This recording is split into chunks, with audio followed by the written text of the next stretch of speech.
Farm Guy here, and in this video we're going to be looking at the updates to the Vintage Auger Pack by Bcbuhler on Farming Simulator 22. It's for all platforms, PC, Mac, and console. I'm on PS5 here on the Rock Crawl map.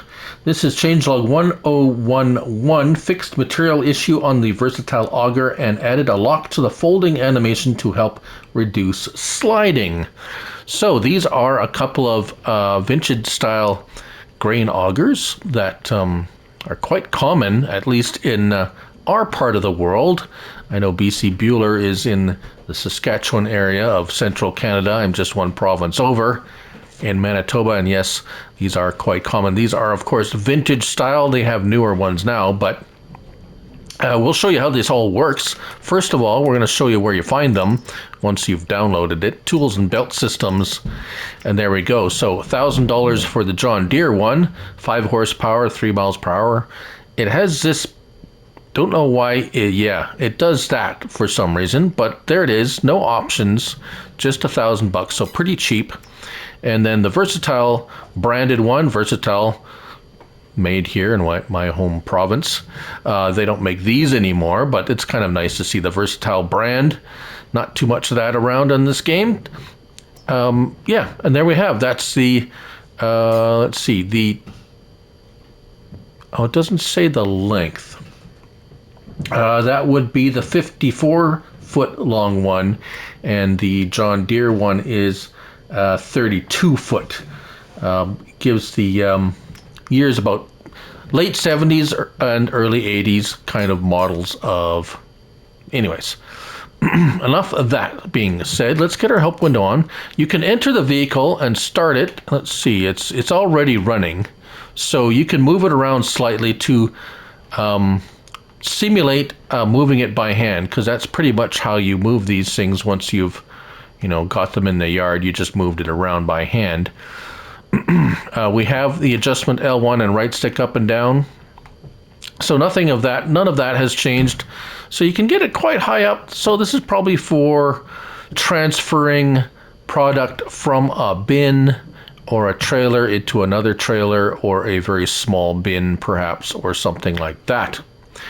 Now we have L1 and X. So notice right now it's, let's go ahead and hop into our little vintage tractor here, and notice how it you can kind of push it around a little bit.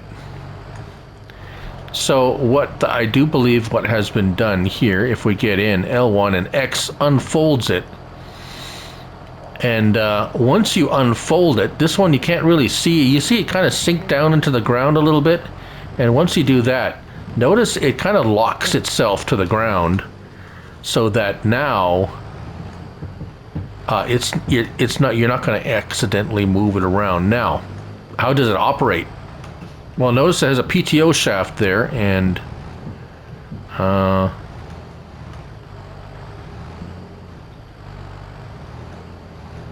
there it is.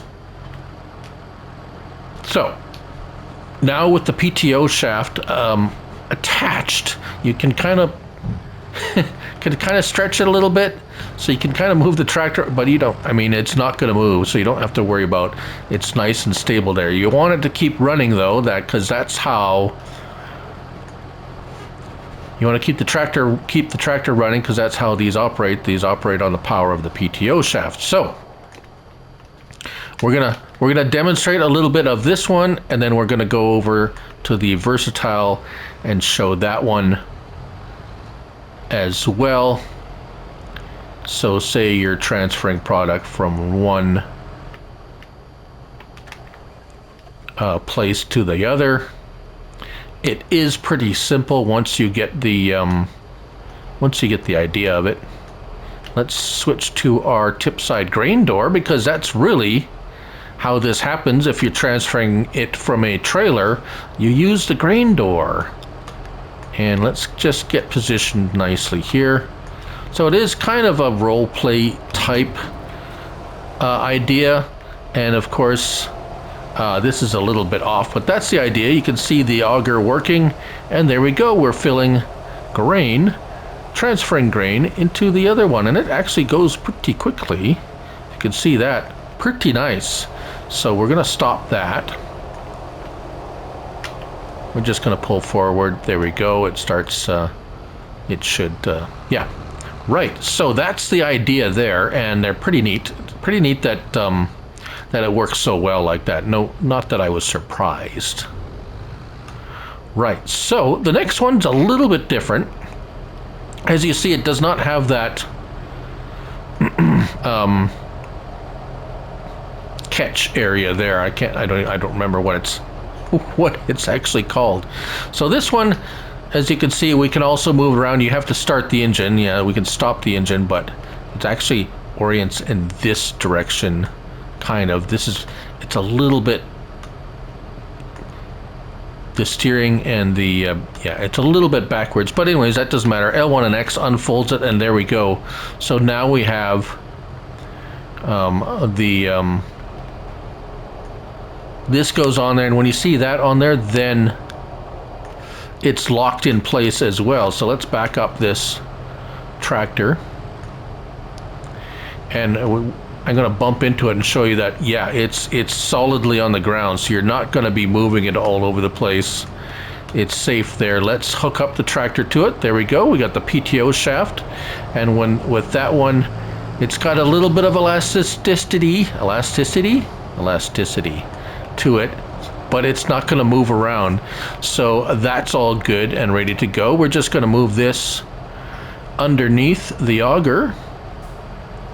Now once it's attached to the tractor, you can L1 and manually adjust the height as well, but you're not going to be able to move it or adjust the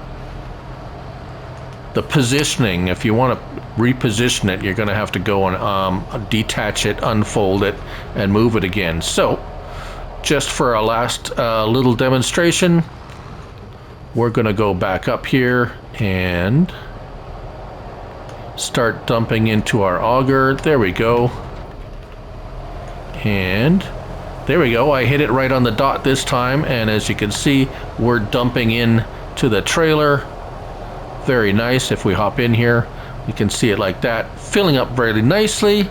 And there you have it. So everything looks like it's working really well now, and you're not going to worry about it sliding around. You can see that PTO shaft and those belts turning, and got everything moving there. Pretty neat.